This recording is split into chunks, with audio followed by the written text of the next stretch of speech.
I think we underestimate the importance of becoming interested in something. Not passionate, but interested. Passion gets all the attention. It sounds dramatic, as though one day lightning strikes and suddenly you've found your calling. That has never really been my experience. Most of the things that have mattered in my life have begun much more quietly than that. They've begun with a small curiosity, a question I couldn't quite let go of, a flower I hadn't noticed before, a painter whose work made me stop scrolling, a piece of music I listened to again the next day. Nothing spectacular, nothing that announced itself as life-changing, just something that made me look twice. I've started wondering if our lives are shaped less by our big decisions than by the things we decide to keep looking at. Interest is a strange thing. It asks for almost nothing, just a little more attention. And then, without you noticing, it starts changing the way you see the world. Take gardening. At first, it's just a plant. Then you want to know its name. Then you learn why one rose smells stronger than another. You begin to notice which insects visit different flowers. You start paying attention to the weather in a way you never did before. Suddenly, rain isn't just rain. It's something your garden has been waiting for. Nothing about the weather has changed, only your relationship to it. I think that's true of almost everything. When I first started painting, I didn't know where it would lead. I certainly didn't imagine it would eventually lead back to embroidery, or making collages out of old books, or cutting up my wedding dress to make something entirely different. Each project quietly opened the door to the next one. Not because I had a grand plan, because I followed whatever genuinely interested me. Sometimes I think we put far too much pressure on ourselves to know where we're going.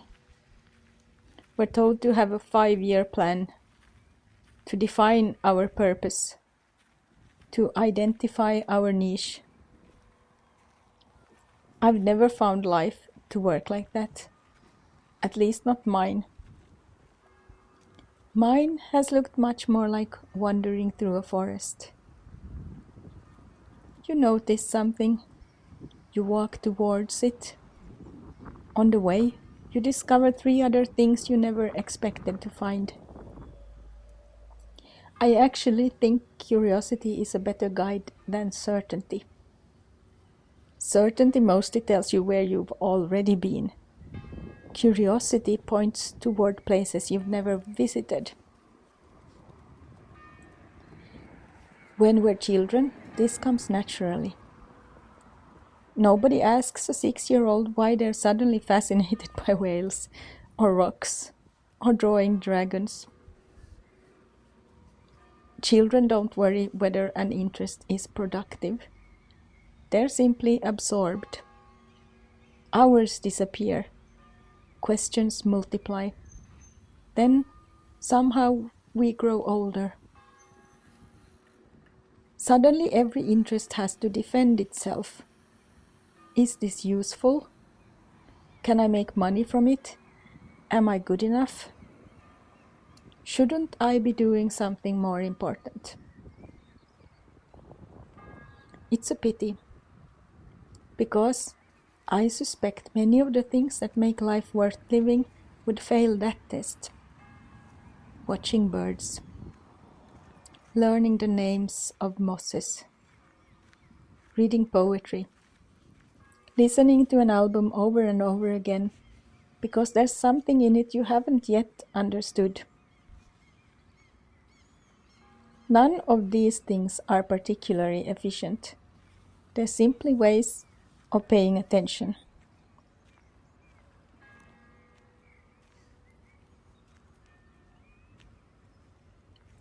Maybe that's why I enjoy walking so much. From the outside, it probably doesn't look like much. A woman walking her dog through familiar woods or through a small town. The same paths, same trees, same boats, often the same pace. But it never really feels repetitive to me, because I'm never quite the same person who walked there yesterday. Some days I'm thinking about the poem, some days about the painting, some days about something someone said.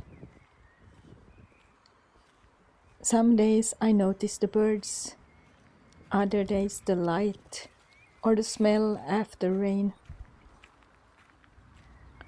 The path I'm walking doesn't change very much. Attention does, and that changes everything. I've also noticed something else. Interests tend to spread. Very rarely do they remain neatly contained. You become interested in one thing, and before long it has introduced you to 5 more. Recently that happened to me again. I became interested in something I never expected. It would have been easy to dismiss it, to think, surely I'm too old for this. But curiosity doesn't really care how old you are. It simply asks whether you're willing to look. So I looked. Then I listened. Then I wanted to understand a little more. One documentary became another. One song led to another. One question led to another. And suddenly there was this entirely new corner of the world that hadn't existed for me before. I think that's one of the nicest surprises of growing older. People often talk about life becoming smaller with age, and in some ways it does. Your body changes. Your routines become established, and you know yourself better.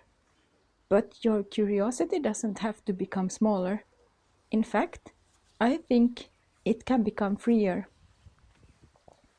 When you're younger, it's easy to worry about looking foolish, about fitting in, about whether your interests make sense to other people.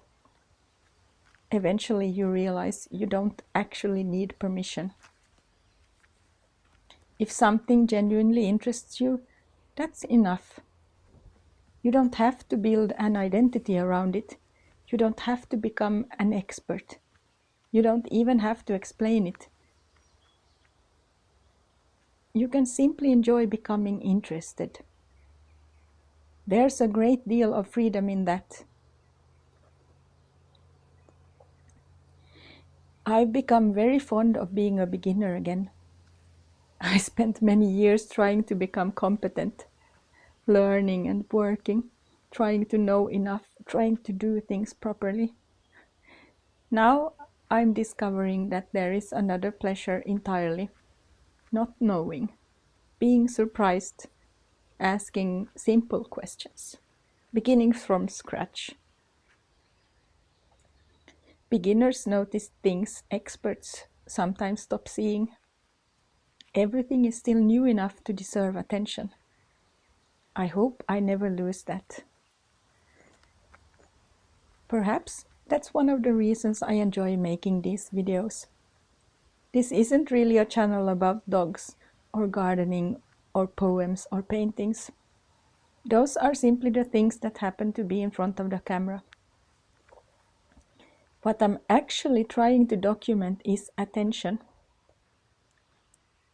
The quiet way An ordinary day changes when you become genuinely interested in something.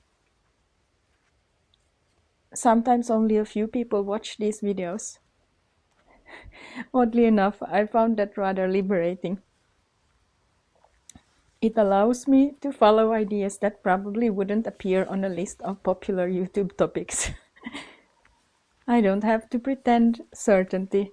I don't have to arrive at a conclusion. I can simply wonder about something for a while. Maybe that's all these walks really are. They're not a lesson or advice. They're just one person following a line of thought through the woods, through the town. Looking back over my life, I don't think the biggest turning points announced themselves when they happened. They were almost invisible. A book I found at the library. A flower I decided to smell instead of walking past. A piece of music I played again. A walk that became a habit. A question that refused to disappear. None of these moments seemed important, but years later I can trace whole chapters of my life back to them. Perhaps that's how a life grows, not through dramatic revelations, but through small interests that quietly ask for another 5 minutes of your attention, and then another, until one day you realize they have changed not only what you know, but what you notice. And perhaps, in the end, that is the greater change.